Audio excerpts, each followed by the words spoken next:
Hey Tom, what are you doing? We're out in South Charters Towers, and we're on a station, and we're doing monitoring. We're starting a monitoring program on this station. So right now I'm doing what I call the Piezometer Test with my garden fork. I've had this fork for years, and sort of got to know how it behaves. And we're just doing a test of the soil and see what it's about. How I'm doing it, it's just showing you now. What I'm doing, if you want to come closer, guys, I'm trying to see what the structure's like. So here we have the top layer. You can see it's layered, even right at the top it's quite compacted. You can see the compaction layers in there.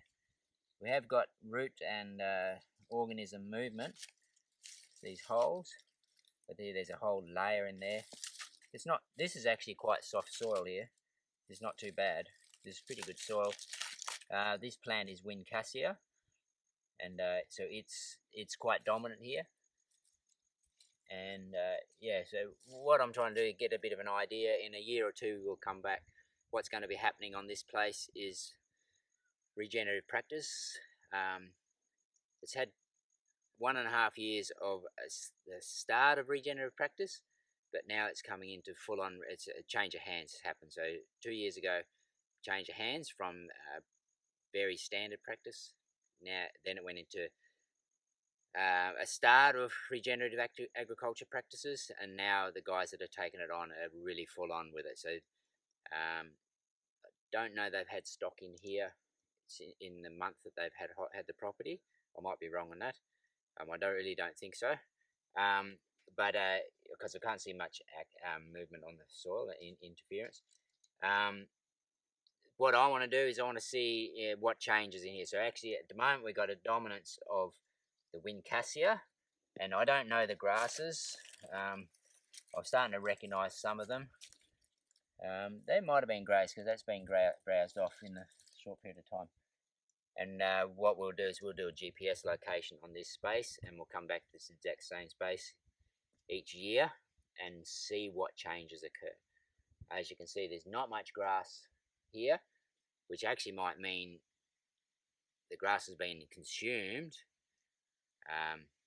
It's been being spelled, so there's high impact grazing and then spell, high impact grazing and spell. I don't know exactly what's happened here, but I want to try and get some ideas of what changes will occur with going from conventional low impact grazing to high impact grazing. Maybe holistic management, emphasis in that management, with variations, of course. Every grazier is going to do something a little bit different. So we're going to try and monitor, look at how he grazes it and see what results occur. So that's a bit of how it's happening. We're sort of learning what we're going to do as we go along. How can we fit into the graziers program? And yeah, just do some basic measurements and see what happens. Why do I want to do it? Is because graziers, regenerative agriculture graziers, are thinking forward. We got to do this, we got to do that. We need water, we need fences, we need and they're observing. We need to split that paddock. We need to try and put them in different part of that paddock. They're not working this side of the paddock. They're working that side of the paddock. How do we get them to do this? And so they're thinking forward all the time, and then they don't have time, even the inclination, to monitor what they're doing. They'll see the changes and they'll chase those changes in quick thought, but always thinking ahead, and they just don't have time for the monitoring. So we're offering to come in and do the good monitoring. Hopefully the good monitoring, we'll learn that as we go, what's appropriate monitoring, what's relevant monitoring, do we do the high-tech, low-tech. It's all pretty open. From what I understand, not much well-documented monitoring is being kept, and so that's where we're putting our hand up, especially for these guys, and to see if we can make some changes. This is pretty good soil here. I would only have to go, probably less than 200 meters, and we'll have some pretty degraded country happening, and I don't want that. These guys don't want that, and I definitely don't want that to happen here.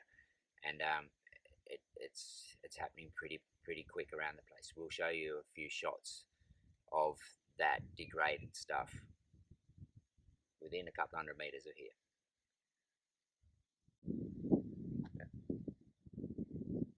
Okay, we're 500 meters away from where we just did that first test with the fork, and so this is a bit of the sheet erosion nearby. It's a little bit different soil type because you can see the trees are different, so it's actually probably a little bit different, but I didn't find one close by there. We didn't go looking there, but this is the start of sheet erosion. So you can see you got your nice plains, and then she starts dropping away, and then that will go down. This is actually actually more of a scald happening there, so it's possibly highly sodic or a bit salty maybe, and a bit of a scald's happening in there, and so this is more of the sheet erosion.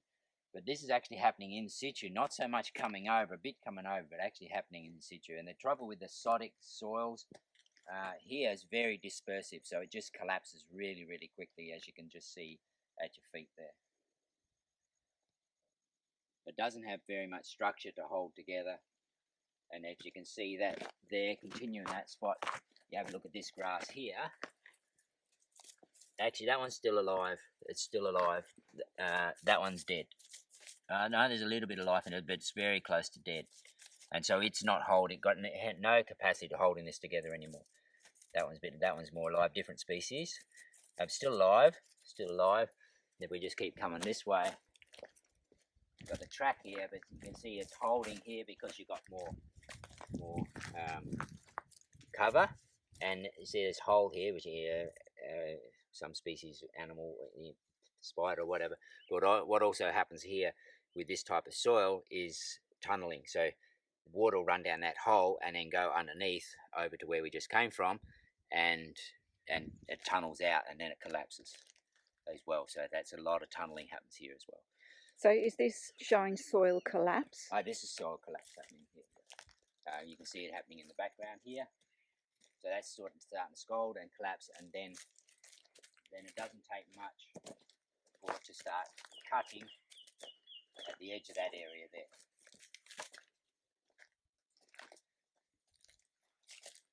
So there is overflow creating it.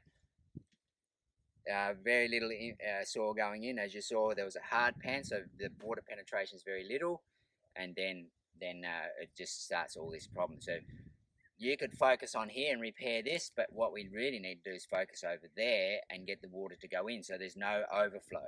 And how's that going to occur on this scale of 50,000 acres? You just got to get that soil repaired by the use of the cattle. You're going to need to get more plants per square metre. You need to get more ground cover, and you need to get more carbon into the soil, which is going to be plant roots, grass roots.